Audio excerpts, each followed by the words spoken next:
Okay, here we are.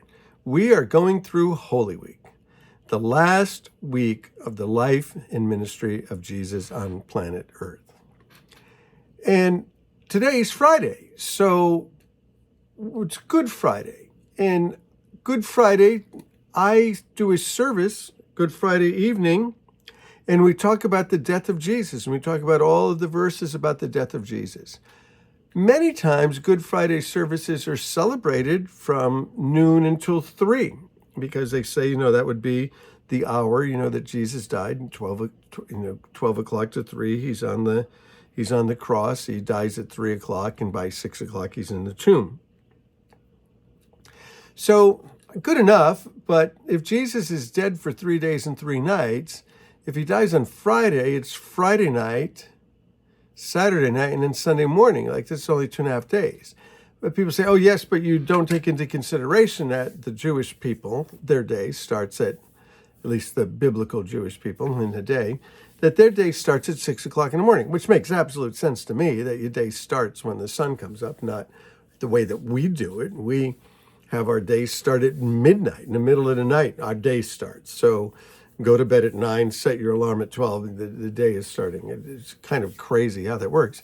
But we do it at midnight, and they would do it at 6. So even if you count it that way with 6, it still doesn't make sense. It still doesn't really work.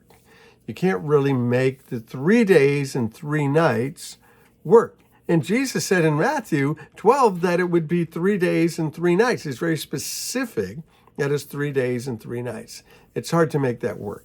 So what's going on here in Holy Week? Well, it's really Wednesday that Jesus does the Last Supper and he's betrayed. And then Wednesday night, from the time it gets dark, all through the night, 1 o'clock in the morning, 2 o'clock in the morning, 3 o'clock in the morning, 4 o'clock in the morning, 5 o'clock in the morning, they are interrogating him in a religious interrogation. They are trying to find guilt. They are trying to find something to cause him to be put to death, according to the Jewish law. But the Jewish law doesn't account for civil law. They just can't kill the guy. So they need to bring it to the civil authorities. So they find all night long, they're trying to do it, and they bring false witnesses, and nothing can work out. They can't find the guy guilty. So they get a couple of witnesses to collaborate some stuff. But what they can find is that Jesus is calling himself a king. And if he's calling himself a king, then he's violating, supposedly, Roman law, in that there can only be one king. There can't be a number king. So they're going to bring him before Pilate in the day, Thursday. They're going to bring him to Pilate and ask Pilate to kill him. And Pilate's going to be like, I don't want to do this. So he's going to send him to Herod. Herod's going to be like, I ain't going to be the guy to kill him, and sends him back to Pilate. Well, Pilate doesn't want to do it, but Pilate gets himself between a rock and a hard place, and he tries to release Jesus. That doesn't work. His wife tells him don't do it, and he's like, I won't do it, honey. And sure enough, he does it anyway. He gets himself stuck in this political situation, and he's in an argument with the Jews and puts a sign on there, he's the king of the Jews. They said, don't say he's the king of the Jews. He said, I wrote what I wrote. He's the king of the Jews. So Jesus is crucified. He's crucified on the Thursday. Crucified Thursday, noontime about, right? Noontime, 3 o'clock in the afternoon. 3 o'clock in the afternoon, he breathes out his last breath, says it is finished. Again, on Good Friday, they often do those 7 words, the 7 last words of Jesus. They're not words, they're sort of phrases, the 7 last phrases of Jesus. It is finished, I thirst, Father, forgive them, for they know not what they do. So all of those things happen at that time. So Jesus dies, they take him, they put him in the tomb, and by 6 o'clock, the thing's sealed, the thing is done. So that's Thursday night. So he's in the tomb Thursday night, he's in the tomb Friday night, he's in the tomb Saturday night. Sunday morning, he's risen from the dead. What time Sunday morning?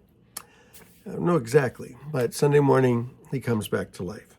So what's going on now? So it's Friday, and then tomorrow's Saturday. What's going on? He's in the tomb. Nothing's happening. He's dead. And they have all gone back to their houses. Now, the Passover is always on the 14th of Nisan. Always. It's just always on that day. And following the Passover, there's a high holy Sabbath the next day. So if it's on a Monday, should the 14th of Nisan fall on a Monday, the next day, Tuesday, would be a high holy Sabbath. So it's a Wednesday. It's you have the Sabbath, right? The Passover on the Wednesday. The Thursday, that's the high holy day, and then you have another day after that. So you have the regular Sabbath after that. It's kind of like, how would it work? Kind of like if the 4th of July falls on a Saturday, right? And then, but you get the Monday as well. Well, what if it falls on a Friday? Then you get the Friday off, and then maybe you get the Monday off as well, depending on what your employer does. But you know how sometimes they add extra days, but that's not the day that it happened, but they're adding an extra day because that's the week of. So kind of the same thing. So you have you have the regular Passover. Then you have a couple of Sabbaths. You have the special Sabbath and you have the regular Sabbath. So nobody's doing anything during those days. Nobody's doing anything at all. So they come to get Jesus on the Sunday morning after the Sabbath is over. They come to get Jesus. So this idea of the 3 days and the 3 nights, again in Matthew, Jesus talks about it. But it's also talked about, there's a picture of it. Jesus said, as Jonah was 3 days and 3 nights in the belly of the whale, right? So, he didn't say a whale, he said the belly of a great fish. So will the Son of Man be in the heart of the earth 3 days and 3 nights. Well, back in Genesis 22, a passage that atheists love to look at, it says sometime later, God tested Abraham, and he said, Abraham, and he said, here I am. And he said, take your son. The father needs to take the son. The father's taking the son. Your only son. Well, I had another son, Ishmael, but this is the son of promise. So take your son, your only son, whom you love. God so loved the world that he sent his only begotten son, whom he loved. Take your only son, whom you love, Isaac, and go to the region of Moriah. Well, the region of Moriah is where Jesus was crucified. And sacrifice him there as a burnt offering completely on the mountain that I'll show you. So you need to go to the area of Moriah where Jesus would also be crucified, and you need to take your son, you need to take your only son, and you need to sacrifice him there. And so early in the morning, Abraham got up, he loaded his donkey, he took 2 of his servants and Isaac, and when he had cut enough wood for the burnt offering, he set out for the place that God had told him about. On the 3rd day, that's significant, on the 3rd day, Abraham looked up and he saw the place in the distance, and he said to the servants, you stay here with the donkey while the boy and I go over there. We will worship and we will come back to you. Abraham took the wood for the burnt offering. He placed it on his son Isaac.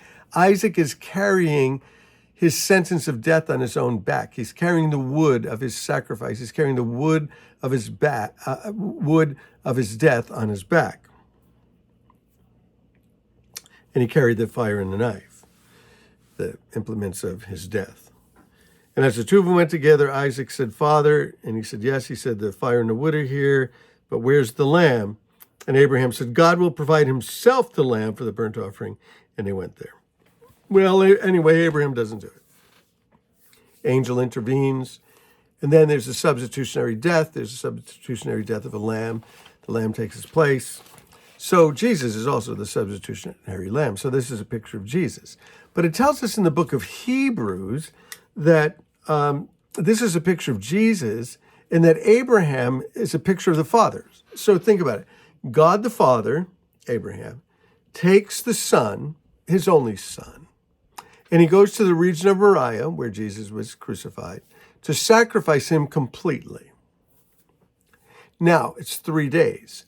So what Hebrews informs us about is that the Son was dead in the eyes of the Father for 3 days, 3 nights, as they're traveling. So the whole time they're traveling, the Father's like, the kid's dead. And so in his eyes, he's dead. Now, he also believed that God could raise him from the dead and believed that God would raise him from the dead. And so we know that God can raise Jesus from the dead, and he did raise Jesus from the dead. But it's Friday. He's in the tomb. Tomorrow, Saturday, he's in the tomb. Sunday morning, he will rise again. So there we go, Holy Week. Hey, bless you guys.